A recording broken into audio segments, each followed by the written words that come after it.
Hope when you take that jump, you don't feel the fall. Something like I posted that quote by G about having something at stake for them.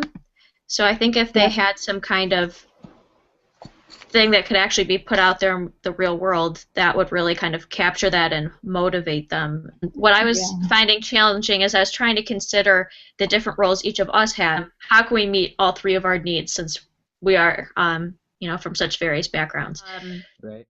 So a link that I posted in the Google Doc, there's this guy, he teaches math, I've seen him speak. We were assigned, I don't know if it was in this class or CEP 811, to watch one of his TED Talks, Dan Meyer, and he talks about kind of this 3-act teaching, and I think it can apply to different subject matters, and it's kind of inspiring me, like, how I should rethink teaching.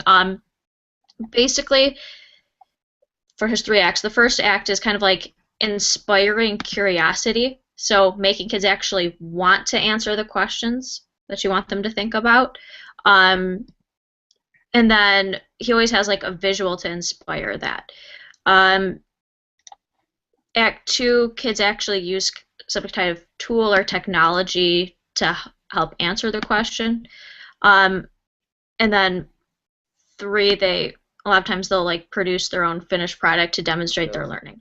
At my level, at the elementary level, it's a lot like how we write a story. We start out with introducing, and then there's a conflict, and then there's a resolution at the end. And anyway, this is just looking at this would be a good framework for how we make our lesson. We kind of start out with a hook, like we kind of talked about in the shared Google Doc or whatever. Mm-hmm. And then we go into what are we actually trying to have the kids do. That would be kind of like Act 2.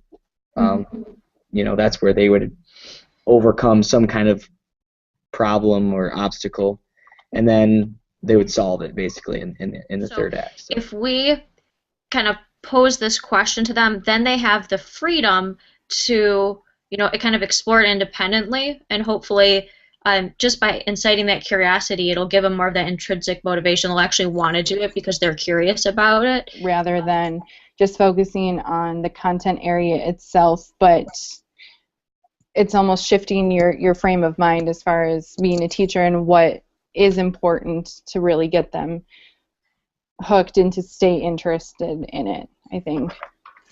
Yeah. And the challenge, why it's a wicked problem, is they all have such different interests, so how can we design and evaluate lessons fairly? And a lot to the motivation part too, because if we incorporated somehow the social media part, and they had to post a video or they had to take a picture and explain something and everybody else could comment on it, they're not going to want to do a bad job if other people are going to see it and comment on it. So if we could, like Lindsay said, incorporate social media somehow, maybe they have to do a blog, much like we do for this class.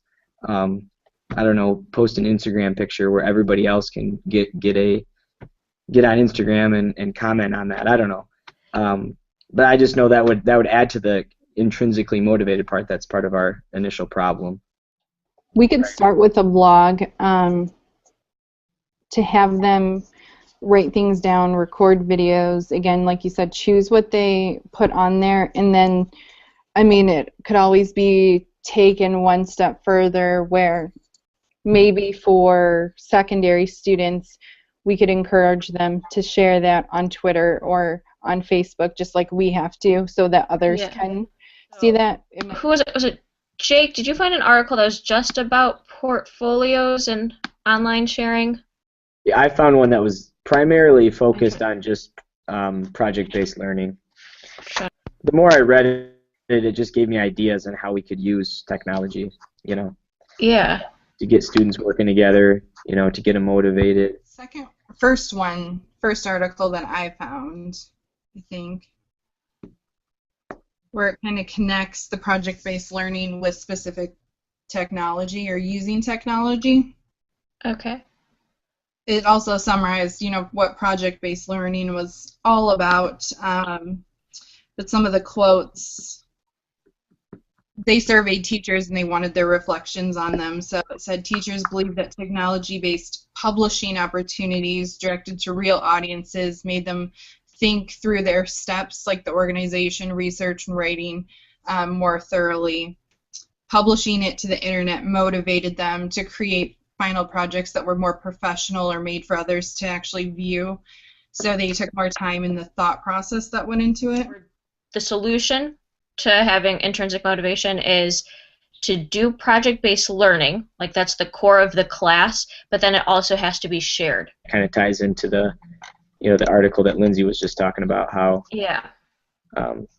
sharing online and having ownership over that. For example, that I was looking at, it was talking about the project-based learning in a social studies classroom. I think it was an 8th grade classroom, and they had to do a web quest and research, and then they made posters for it. So kind of with our example, our solution would be, okay, we could have students do a web quest, but instead of having a poster, they would have to share it digitally, so that way they were more accountable and more people could see it. So that's kind of